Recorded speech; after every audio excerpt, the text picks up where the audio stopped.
Jets Ward.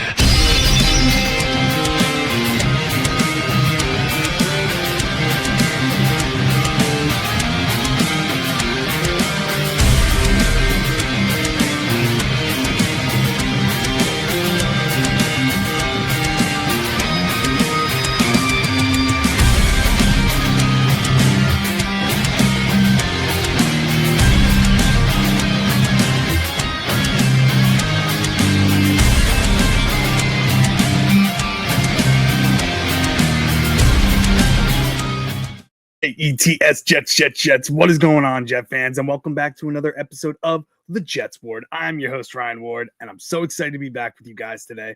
I got a fun one for you, but first, if you have been here before, welcome back.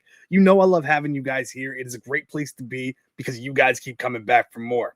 And if you are new here, welcome. Whether you're a Jets fan of another NFL team, or just a casual NFL fan, you are always welcome here. It is a safe space for you. So, guys, big news coming out of the New York Jets today that they are supposedly doing their homework on a potential cap cut quarterback. And who am I talking about? Well, it's a quarterback that we've mentioned on this channel before. A lot of fans are against it. A lot of fans are for it. So let's talk about it. The quarterback that I'm talking about the Jets are potentially doing their homework on is none other than in-division rival Miami Dolphins quarterback Tua Tagovailoa. Now, Tua, he's 27 years old. He's 6'1", 225 pounds. And not too long ago, he led the league in passing yards and completion percentage. There was a time that Tua was playing at a high level in this league. And when he got into a groove, he was on target almost all the time. Now, throughout his career, he's dealt with injuries. He is very injury prone as a quarterback. So he's dealt with multiple concussions, some leg injuries, shoulder injuries. He's dealt with a lot of different things. Last year, he struggled. There were times where he looked confused out there, looked like he had the yips. He hasn't played behind a solid offensive line at all in his career. So that's something. He lost Tyreek Hill early in the season. Jalen Waddle has been hit and miss there.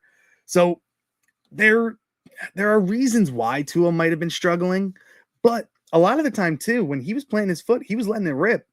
He was just flat out missing players. He was throwing bad interceptions. It just did not look good for him. And as he's getting older, those concussions, he's one hit away from being knocked out of football for the rest of his life. That's the biggest concern with Tua.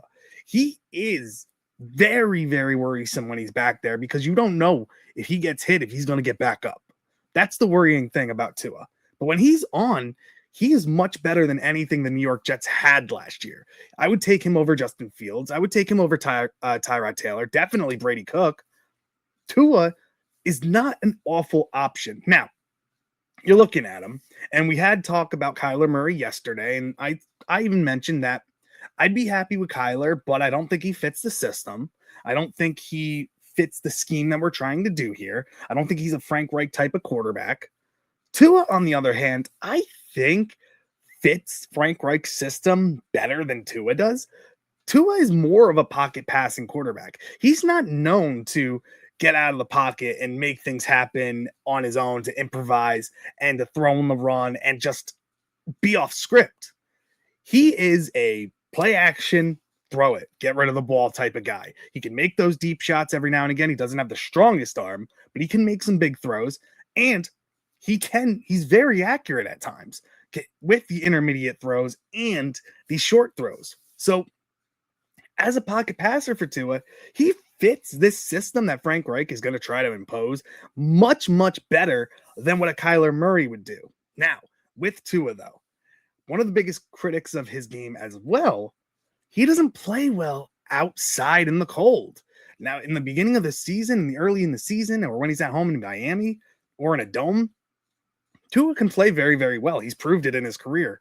But when the weather starts to get cold, when the snow starts coming down, when it gets to be freezing weather, he struggles. His game totally flips, and he makes much more mistakes. He looks uncomfortable.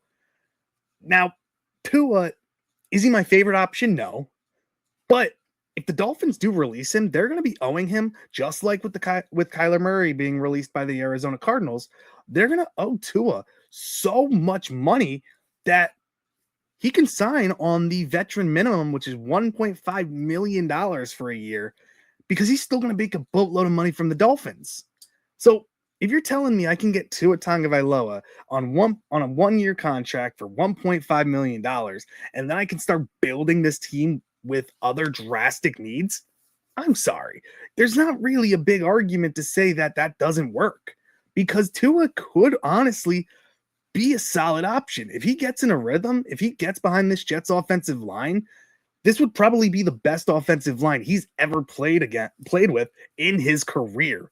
He's got more protection. Now we have an opening at left guard. We're going to let John Simpson and AVT test the market, but we could fix that with other free agent acquisitions or with a draft pick like an Emmanuel Pregnon or Vega Ioana from Penn State. There are options the Jets could do to solidify this offensive line.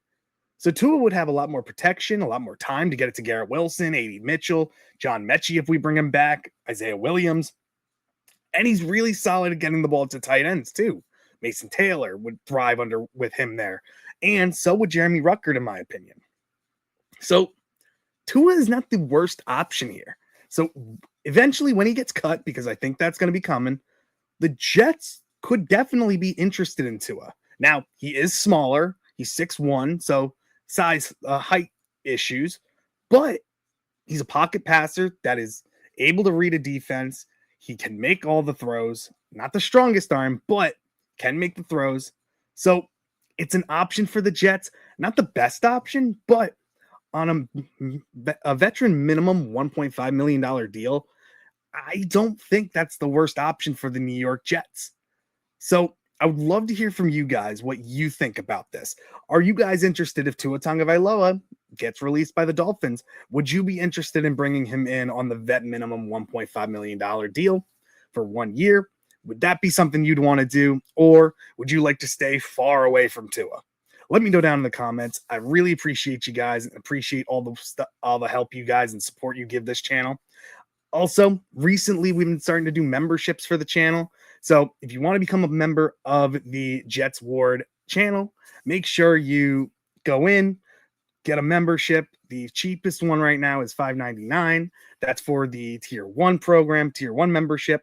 Tier 2 membership is $9.99. You get a little bit more perks, get to see more badges that are being created, more emojis and everything like that. We're trying to work on it on this channel. We just recently got through the partner program of YouTube.